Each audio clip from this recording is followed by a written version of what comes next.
నమస్తే. ఇందిరా పార్కులో chicken shop యజమానులు ధర్నా నిరసన కార్యక్రమం చేపట్టింది. చాలా రోజుల నుంచి వార్తలు వచ్చినాయి మనకు. ఏప్రిల్ 1 నుంచి చికెన్ షాపులు బంద్ అని. అదేవిధంగా ఈరోజు బంద్ చేసిండ్రు, నిరసన కూడా చేపడుతున్నారు. ముఖ్యంగా పౌల్ట్రీ ఫారంపై మార్జిన్ దక్కుతలేదు మాకు, అంటే గిట్టుబాటు వస్తలేదు అనేది ఒక అంశంగా తెలుస్తుంది. పూర్తి స్థాయిలో వాళ్ళని అడిగి తెలుసుకుందాం. మీరు అన్నట్టుగానే మార్చి 1కి చికెన్ షాపులు మొత్తం బంద్ చేసినట్టే ఉన్నారు. ఈరోజు ఇందిరా పార్కులో నిరసన చేస్తున్నారు. ఎవరిపై నిరసన చేస్తున్నారు, ఎందుకోసం చేస్తున్నారు? నా పేరు వంశీధర్ రెడ్డి. నేను విఎన్ఆర్ అండ్ కట్కోకెట్ ప్రతినిధిని మాట్లాడుతున్నా. మేము ఒక 20 ఇయర్స్ నుంచి ఈ ఫీల్డ్లో ఉన్నాము. 20 ఇయర్స్ నుంచి మాకు ఏం ప్రాఫిట్, ఏం మార్జిన్ ఇస్తున్నాం. అప్పుడు ఏం ఇచ్చేదంటే మాకు కేజీకి 15 రూపీస్ ఇచ్చేది, లైవ్ మీద కేజీకి 15 రూపీస్ ఇచ్చేది. అదే ఇప్పటివరకు అదే కంటిన్యూ చేస్తారు. మాకేంది 20 ఇయర్స్ కింద ఉన్న షటర్ రెంట్స్ ఏమో డబల్ ట్రిపుల్ ఇంక్రీజ్ అయిపోయినాయి. వర్కర్ల జీతాలు పెరిగినాయి, మా ఖర్చులు పెరిగినాయి. మేము 15 ఇచ్చేది 20 ఇవ్వండి, ఇంకొక 5 రూపీస్ పెంచి మాకు మార్జిన్ పెంచండి అని మేము అడుగుతున్నాం. మాకు 5 రూపీస్ పెంచేది పోయి మాకు 15 రూపాయల నుంచి తీసుకొచ్చి 4 రూపాయల మార్జినే ఇస్తున్నారు. మొన్న మీరు 1 వీక్ బ్యాక్ మీరు కూడా చూసుకోవచ్చు పేపర్లో ఏం రేట్ అనేది. 350 రూపీస్ కేజీ చికెన్ అమ్మిరు. మేము ఫస్ట్ నుంచి షాపులు బంద్ చేసి స్ట్రైక్ చేస్తామన్నందుకు ఈ 4 డేస్ని, ఈ 5 డేస్ని 100 రూపీస్ తగ్గించి 250 రూపీస్కు రేట్ వచ్చింది. ఎప్పుడు లేని రేటు. నేను ఈ ఫీల్డ్లో ఉండబట్టి 20 సంవత్సరాలు అవుతుంది. ఎప్పుడు కానీ పెరిగినా తగ్గినా 10-20 రూపీస్ అప్ డౌన్ అయితే 1 వీక్లో. ఏకదమ్నా మీరు ఒక 4 డేస్లోనే 350 నుంచి 250కి వచ్చింది అంటే మీరే ఒకసారి అర్థం చేసుకోవచ్చు. మాకేంటంటే మేము షాపులను రన్ చేయడం మాకు చాలా ఇబ్బంది అయిపోయింది. మేము షాపుల్లో ఒక 4 మంత్స్ నుంచి మేము లాస్లో నడిపిస్తున్నాం. మాకేంటంటే న్యాయబద్ధమైన మార్జిన్ మాకు ఇస్తే మేము ధర్నాన్ని విరమించుకుంటాం. అసలు మార్జిన్ అంటే ఏంది? చాలా మందికి ఉన్న డౌట్. మార్జిన్ అంటే మాకు కంపెనీ దగ్గర నుంచి మేము బర్స్ తెచ్చుకుంటాం. బర్స్ తెచ్చుకున్నప్పుడు మేము వాళ్ళు మాకు ఇచ్చేది, మాకు పేపర్ రేట్ కంటే మాకు 15 రూపీస్కి తక్కువకి ఇస్తారు. అయితే మేము దాన్ని మేము ఆ 15 రూపీస్ తక్కువకి మాకు ఇస్తారు కదా. ఆ 15 రూపీస్ తక్కువని మేము కస్టమర్కి ఇప్పుడు రిటైల్ లైవ్ ఉంటుంది కదా, రిటైల్ లైవ్ మేము అమ్ముకోవాలి. అయితే మాకేంటంటే 15 మాకు వర్కౌట్ అవ్వట్లేదు. మార్జిన్ అంటే ఫామ్ రేట్ ఏముందో మనకు పేపర్లో ఫామ్ రేట్ అనేది వస్తుంది. ఆ ఫామ్ రేట్ కంటే మాకు 15 రూపీస్ మైనస్ వచ్చేది. ఆ 15 కాకుండా 15 నుంచి 20 మధ్యలో మాకు మార్జిన్ సెట్ చేయమని మేము అడుగుతున్నాం. అదైతే మాకు ఇప్పుడు ఒక 1 వీక్, ఒక 2-3 మంత్స్ నుంచి మాకు ఫామ్ రేట్ కంటే 4 రూపీస్ తక్కువకు మాకు వస్తున్నాయి బర్డ్స్. అయితే మాకు 4 రూపీస్ తక్కువలా మాకు వర్కౌట్ అవ్వట్లేదు. వర్కర్ల శాలరీస్ ఒక 20 ఇయర్స్ బ్యాక్ నుంచి 10 ఇయర్స్ బ్యాక్ అయినా కానీ 4,000-5,000 ఉన్న శాలరీస్, వర్కర్ శాలరీస్ ఇప్పుడు 20,000 అయింది. సూపర్వైజర్ మెయింటైన్ చేసే సూపర్వైజర్ శాలరీ అయినా కానీ 6,000-7,000 ఉన్న శాలరీ 25,000-30,000 అయింది. షటర్ రెంట్స్ అప్పుడు 10,000 ఉన్నాయి. ఎవ్రీ ఇయర్ మీకు తెలిసే 10% ఇంక్రీజ్ అవుతూనే ఉంటుంది ఎవ్రీ ఇయర్.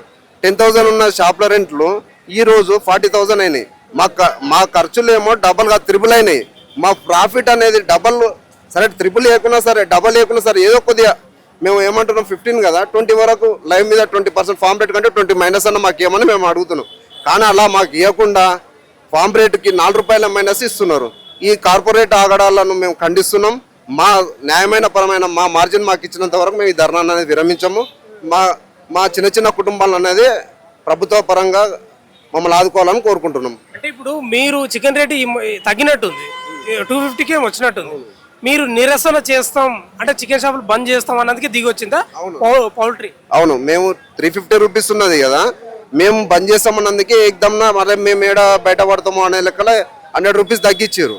అయితే మాకు చికెన్ షాప్లు, ఏ చికెన్ షాప్ నాది కానీ ఎవరిదైనా నాతో పాటు సోదరుతో ఎవరి చికెన్ షాప్ అయినా కానీ 200 రూపీస్ కిలో చికెన్ అమ్మని, 350 రూపీస్ కిలో చికెన్ అమ్మని. చికెన్ షాప్ అతనికి వచ్చే మార్జిన్ అంతే. ఇప్పుడు దాని మీద 200 నుంచి 350 రేట్ పెరిగితే అది కంపెనీలకే పోతుంది ఆ మార్జిన్, ఆ ప్రాఫిట్ అనేది. ఇప్పుడు అందరు ఏమనుకుంటారు అంటే చికెన్ షాప్ లో 350 అమ్ముతున్నారంటే చికెన్ షాప్ లో మస్తు సంపాదిస్తారు. అందరు ఏమనుకుంటారు అంటే 350 అమ్ముతున్నారంటే చికెన్ షాప్ లో మస్తు సంపాదిస్తారు, వీళ్ళ చేతుల్లో ఉంటుంది రేట్లు పెంచాలంటే అని అనుకుంటారు. కానీ మా చేతిలో ఏ చికెన్ షాప్ సోదరుని చేతిలో ఉంటుంది రేట్లు పెంచేది. కంపెనీ వెంకప్ కంపెనీ అనేది నిర్ణయిస్తుంది రేటు. వాళ్ళు నిర్ణయించిన రేటుకి అందరూ ఇప్పటి వరకు మేము అందరం అదే ఫాలో అయ్యి అమ్ముతున్నాం. అయితే మాకేందంటే నువ్వు 200 కిలో చికెన్ అమ్మని 350 రూపాయల కిలో చికెన్ అమ్మని మాకు వచ్చేది అదే మార్జిన్. ఆ మార్జిన్ అనేది ఉల్టా తగ్గించారు. మాకు పెంచామని అంటే పెంచకుండా తగ్గించారు. ఇంకా తగ్గించారు. ఏంటంటే ఇంకా రాను అనేది మా చిన్న చిన్న షాపుల వాళ్ళందరూ మొత్తం క్లోజ్ చేసేసి వాళ్ళ కార్పొరేట్ వ్యవస్థ, వాళ్ళవే షాపులు నడవాలి, వాళ్ళే బతకాలి, చిన్న చిన్న వాళ్ళంతా రోడ్డు మీద పడాలనే కాన్సెప్ట్ మీద ఇది అంతా పోతుంది. మేము దీన్ని కార్పొరేట్ వ్యవస్థ అనేది నశించాలి. కుట్ర ఉందంటారా? దీని వెనుక కుట్ర అనేది ఏం మాకు ఏదైతే ఏం అనుకోవట్లేదు. ఏంటంటే చిన్న చిన్న షాపుల అనేది తొక్కాలి, రేపు పొద్దున ఫ్యూచర్లో మొత్తం మావే కంపెనీ అవుట్లెట్లు ఉండాలి. చిన్న చిన్న షాపులలో అనేది బతకకూడదు అనే కాన్సెప్ట్ మీద ఇదంతా ప్లాన్లు ఉంది. ఇప్పుడు ఈ పౌల్ట్రీ ఫామ్లు ఉన్నాయి కదా, స్నేహ రకరకాల కంపెనీలు ఉంటాయి కదా, బాగా ఎక్కువ ఏ కంపెనీ పౌల్ట్రీ నడుస్తుంటది? పౌల్ట్రీ అన్ని వెంకప్ అయినా స్నేహ అయినా అని అన్ని కంపెనీలు నడుస్తూనే ఉంటాయి. అయితే ఇప్పటివరకైనా స్నేహ అయినా వెంకప్ అయినా అందరు కలిసి నిర్ణయాలు తీసుకుంటారు. పెద్ద పెద్ద కంపెనీలు అన్ని ఉన్నాయి. సుగుణ ఒకటే రేటుకి ఇస్తారు కదా, అందరు ఒకటే రేట్ ఫాలో అవుతారు. వీళ్ళు ఇప్పుడు కార్పొరేటర్ కంపెనీలు అందరు కూర్చొని అందరు మాట్లాడుకొని ఒక రేట్ ఫిక్స్ చేసి వాళ్ళే పేపర్లో మెన్షన్ చేస్తారు. ఇప్పుడు అది ఏదేమవుతుందంటే మేము అందరు కార్పొరేట్ మీరు కూర్చోండి, మేము 1 వీక్ 10 డేస్ బ్యాక్ కూడా మేము చెప్పినాం, మీరు అందరు మీటింగ్ పెట్టుకొని కూర్చోండి, మాకు ఇట్లా లాస్ అవుతుంది షాపులలో, మీరు లాస్ అవుతుంది మీరు మాకు లాస్ అవుతుంది, మీరు అందరు మీటింగ్ పెట్టుకొని మాకు ఒక సరైన మార్జిన్ ఇవ్వండి అని మేము వేడుకున్నా కానీ మమ్మల్ని వీళ్ళేంది వీళ్ళతోటి మనకు అయ్యేదేముంది అనే రీతిన వాళ్ళు వెళ్ళిపోయారు. ఇప్పటి వరకు కూడా మాకు ఏదో పిలిచి మాట్లాడదాము, సరే మార్జిన్ సెట్ చేద్దాం అనేది లేదు. 4 రూపాయలు ఉన్నది, మేము ధర్నా చేసినప్పుడు 10 డేస్ కిందనేమో 4 రూపాయలు ఇచ్చారు మాకు మార్జిన్. ఫామ్ రేట్ కంటే 4 రూపాయలు తక్కువ సప్లై చేశారు. ఇది మనం ఫస్ట్ నుంచి ధర్నా చేస్తున్నాం, షాపులు క్లోజ్ చేస్తున్నాం అన్నప్పటి నుంచి 350 రూపీస్ ఉన్న చికెన్ 250కి వచ్చింది. మాకు 4 రూపాయలు ఇచ్చే మార్జిన్ 12 రూపాయలకు వచ్చింది. పెంచారు ఇప్పుడు ఎంత 4 రూపాయలు మాకు 15 ఇచ్చేది 12కు తెచ్చారు ఇప్పుడు. అయితే చికెన్ రేట్ పెంచినాక ఇప్పుడు మార్జిన్ పెంచారు కదా, మీకు ఇంకెందుకు ధర్నా నిరసన? మాకు ఇంతకుముందు 15 ఇచ్చేది ఇప్పుడు మళ్ళీ ఎంత 12కే తెచ్చారు. మేమేం 20 ఇవ్వమని అడుగుతున్నాం, ఫామ్ రేట్కు -20 అనుకున్నాం. సరే 12 ఇస్తారు, 12 అయితే 15 సరే పాత రేట్ ఇచ్చినా సరే మాకేందంటే లిఖితపూర్వకంగా స్టాండర్డ్గా ఇదే రేటు మేము పర్మనెంట్గా ఇస్తాం అని మాకు లిఖితపూర్వకంగా హామీ ఇస్తే మేము ధర్నాను విరమించుకుంటాం, యథావిధిగా మా షాపులు మేము ఓపెన్ చేసుకుంటాం, మేము నడిపించుకుంటాం. ఇప్పుడు మేము ఒక్కరం కాదు, మాతో పాటు మా ఫ్యామిలీ బతకాలి, నాతో పాటు నా వర్కర్స్ వాళ్ళ ఫ్యామిలీస్ అందరు దీని మీద ఆధారపడి ఉన్నాం. చాలా మంది చికెన్ ప్రియులు ఉంటారు, మీరు ఇట్లా మూసేయడం తోటి వాళ్ళ ఫోటో కొడుతున్నట్టే వాళ్ళ ఆశలు. అంటే అలానే మా బాధలు కూడా కస్టమర్ కూడా అర్థం చేసుకున్నారు.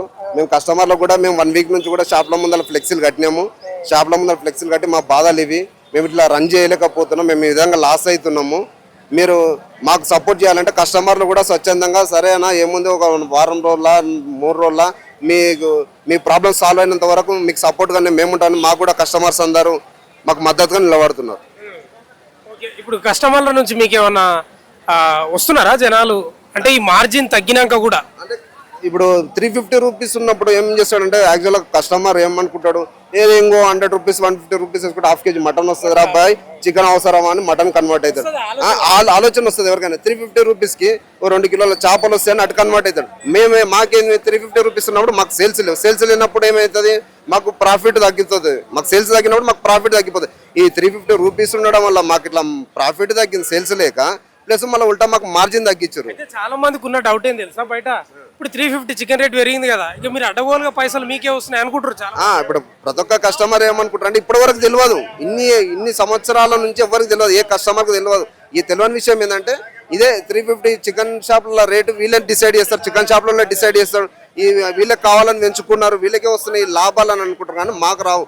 అది కంపెనీలకు ఫార్మర్లకే పోతుంది, అది పెరిగిన రేట్ అనేది వాళ్ళకే పోతుంది. మాకేందనేది అదే ఫామ్ రేట్కి 12 రూపీస్ 15 రూపీస్ అయితే ఈ మార్జిన్ అనేది అప్ డౌన్ చేస్తారు. ఓ రోజు 4, ఓ రోజు 7, ఓ రోజు 12 ఇట్లా చేస్తారు. మేము అట్లా కాకుండా స్టాండర్డ్ ఇప్పుడు ఎట్లా అంటే మేము శాలరీస్ అయినా మేము అప్ డౌన్ ఇవ్వలేము కదా. ఒక వర్కర్ మాట్లాడుకున్నాం, ఒకప్పుడు శాలరీస్ ఇప్పటికి డబల్ 3 అయినాయి. ఇప్పుడు మేము స్టాండర్డ్గానే ఉంటాయి మా రేట్ అయినా కానీ. ఇప్పుడు మాకు మార్జిన్ స్టాండర్డ్కి ఇస్తే మేము ఇప్పుడు షాప్ రెంట్స్ అయినా కానీ ప్లస్ వర్కర్ జీతాలు కానీ అప్ డౌన్ అయితే చేసుకోలేము కదా. మేము ఒక స్టాండర్డ్గానే ఉంటాయి. మా మార్జిన్ కూడా మాకు స్టాండర్డ్గా ఇస్తే మేము మంచిగా నడుపుకొని మేము సంతోషంగా ఉండగలుగుతాం. మీరు నాయకులని కలిసే ప్రయత్నం ఏమైనా వినతి పత్రాలు ఇచ్చే ప్రయత్నం చేస్తారా రాజకీయ నాయకులకు వీళ్ళకు? మేము ఆల్రెడీ మన గౌరవనీయులు ఉప్పల్ ఎమ్మెల్యే బండారి లక్ష్మారెడ్డి గారిని కలిసినాం. ఆల్రెడీ ఇప్పుడు మన దగ్గరికి ధర్నా చౌకాడికి వచ్చినారు, వచ్చి మాకు సంఘీభావంగా తెలిపినారు. లక్ష్మారెడ్డి గారు ఇప్పుడు మా దగ్గరకు వచ్చినారు, మా సమస్యలు విని మాకు సంఘీభావం తెలిపిండు. మా కోసం అసెంబ్లీలో కూడా మా సమస్యలపై కూడా మాట్లాడతానని చెప్పిండు, మీకు అండగా ఉంటానన్నాడు. ఇంతకంటే ఇంకా మీరు పెద్ద ఎత్తున ధర్నా చేస్తుంటే కూడా నా ఉప్పల్ కాన్స్టిట్యుయెన్సీలో నేనే మొత్తం మీకు అరేంజ్ చేస్తా, టెంట్లు కానీ ఏది కానీ నేనే అరేంజ్ చేస్తా, నేనే మొత్తం చూసుకుంటా. మీకు కావాలంటే నా ఉప్పల్ కాన్స్టిట్యుయెన్సీలో మీటింగ్ పెట్టుకోండి, నేను మీకు సంపూర్ణ మద్దతు ఇస్తున్నాను. మాకు ఉప్పల్ ఎమ్మెల్యే లక్ష్మారెడ్డి గారు మాకు వచ్చి సంఘీభావం తెలిపారు. ఇప్పుడు మీ చికెన్ షాప్ యజమానులు ఇట్లా ధర్నాలు చేసిన చరిత్ర ఉందా, లేనట్లా అనిపిస్తుంది? ఇప్పటి వరకు చికెన్ చరిత్రలో పౌల్ట్రీ చరిత్రలో ఇప్పటి వరకు ధర్నాలు చేసిన చరిత్ర లేదు. లేదనకుండా ఎప్పుడంటే ఈ కరోనా టైం ఫస్ట్ కరోనా వేవ్లో చికెన్ తింటే కరోనా వస్తుంది అనే టైంలో అప్పుడు చికెన్ తినడం చికెన్ సేల్స్ పడిపోయినప్పుడు అప్పుడు నాంపల్లి ఎగ్జిబిషన్ దగ్గర నాంపల్లి కాడ పోల్ట్రీ కంపెనీలు అది ఇప్పుడు కంపెనీ వాళ్ళకి లాస్ వస్తుంది కాబట్టి ఆ పెద్ద పెద్ద కంపెనీ వాళ్ళు ఇంకా అప్పుడు ఏం చేశారంటే ఇంకా పెద్ద పెద్ద రాజకీయ నాయకులను పట్టుకొని ఎగ్ మేళ చికెన్ మేళ అని పెట్టి వాళ్ళకు లాస్ వస్తుంది అని వాళ్ళు పెట్టి డిస్ట్రిబ్యూట్ చేసి ధర్నా చేసి ఇంకా మేళాలు పెట్టి వాళ్ళ సేల్స్ అనేది ఇంప్రూవ్ చేసుకున్నాం. అంటే వాళ్ళతో పాటు మా సేల్స్ కూడా ఇంప్రూవ్ అయినాయి. బట్ ఏంటంటే ఇప్పుడు వాళ్ళకి కడుపు నొప్పి, ఇప్పుడు వాళ్ళకి లేదు కడుపు నొప్పి, ఇప్పుడు మాకు కడుపు నొప్పి. ఇప్పుడు మేము రోడ్డున పడే పరిస్థితి వచ్చింది మాకు. ఇప్పుడు ఏంటంటే మాకు తగిన మార్జిన్ ఇచ్చి మమ్మల్ని ఆదుకోవాలి. చిన్న చిన్న వ్యాపారాలను చిన్న పెంచాలి మీకు మార్జిన్ 15 నుంచి 20 మధ్యలో చేయాలి. అది మా డిమాండ్. డిమాండ్ ఏంటంటే 20 ఫిక్స్డ్ చేయాలి. 20 ఫిక్స్డ్ చేయాలి. అది కూడా స్టాండర్డ్ గా ఉండాలి. మా మార్జిన్ అనేది అప్ డౌన్ అనేది కావద్దు. ఇంకెవరైనా మాట్లాడతారా? మాట్లాడండి, మీరు మాట్లాడండి 2 నిమిషాలు. ఓకేనా? చెప్పు ఓకే ఓకే ఓకే, పర్లేదు. ఓకే, ఇది పౌల్ట్రీ ఫారం వాళ్ళు మార్జిన్ పెంచాలి, 20కి పెంచాలి. ఇక 20 కూడా కాకపోతే 15-20 మధ్యలో పెంచాలనేది. చాలామంది ఏమనుకుంటారు అంటే 350 రూపాయలు చికెన్ రేట్ ఉందంటే ఇక చికెన్ షాప్ యజమానులకు డబ్బే అనుకుంటారు. కానీ అసలు కాదు ఇది. అంతేనా? నిజంగానే వాళ్ళు రెంట్లు జీతాలు వీళ్ళు మార్జిన్ అప్ డౌన్ చేస్తే జీతాలు కూడా అప్ డౌన్ చేయడానికి రాదు కదా. ఇప్పుడు 15,000 పెట్టుకున్నారంటే ఏది చికెన్ వర్కర్ని పెట్టుకుంటే ఆయనకు అప్ డౌన్ చేయడానికి రాదు కదా. కాబట్టి చరిత్రలోనే ఇది ఫస్ట్ టైం అనిపిస్తూ ఉంది. ఇంక్రీజ్ చేయాలి, మళ్ళీ తగ్గించేది ఉండదు నిజంగా జీతాలు కూడా. కాబట్టి ఈ పౌల్ట్రీ ఫామ్ యజమానులు నిజంగా చర్చలు జరపాలి. కార్పొరేట్ వ్యవస్థ చాలా స్థాయిలో ఇక వేలు ఇట్లా చిమ్ముకుంటా పోతున్నట్లే కనిపిస్తూ ఉంది. చాలామంది ధర్నా చేస్తూ ఉన్నారు. చూడాలి మరి ఇక వాళ్ళు ఏమన్నా దిగి వస్తారని అనుకుంటున్నారా మీరు? నిజంగా మేము దిగి రావాలి, ఖచ్చితంగా దిగి వస్తుంది అనుకుంటున్నాం. అయితే ఏమనుకుంటారు అంటే కార్పొరేట్ కంపెనీలు ఏమనుకుంటారు అంటే ఒక్క రోజు ఏమో ధర్నా చేస్తారు, మళ్ళీ సరే 4 నుంచి 12 వరకు మార్జిన్ పెంచినాం కదా ఏదో ఊకుంటారులే అనుకున్నారు. కానీ మేము నిరసన దీక్ష అనేది మేము ఇది ధర్నా అనేది దీక్ష అనేది మేము మాకు మార్జిన్ సరి చేసేంత వరకు అది 4 డేస్ కానీ 1 వీక్ కానీ యథావిధిగా మా షాపులు బంద్ చేసుకొని మేము కొనసాగిస్తాం. వీళ్ళేం వెనకడుగు చేసే ప్రసక్తి లేదంటే 10 కానీ 15 రోజులు కానీ చూడమని కార్పొరేట్కి సంబంధించిన వీళ్ళు పౌల్ట్రీ ఫారం అధినేతలు వస్తారా? చర్చల్లో లిఖితపూర్వకంగా ఉండాలి. చూద్దాం ఏం జరుగుతుంది. చూస్తూనే ఉండండి మన తొలి వెలుగు.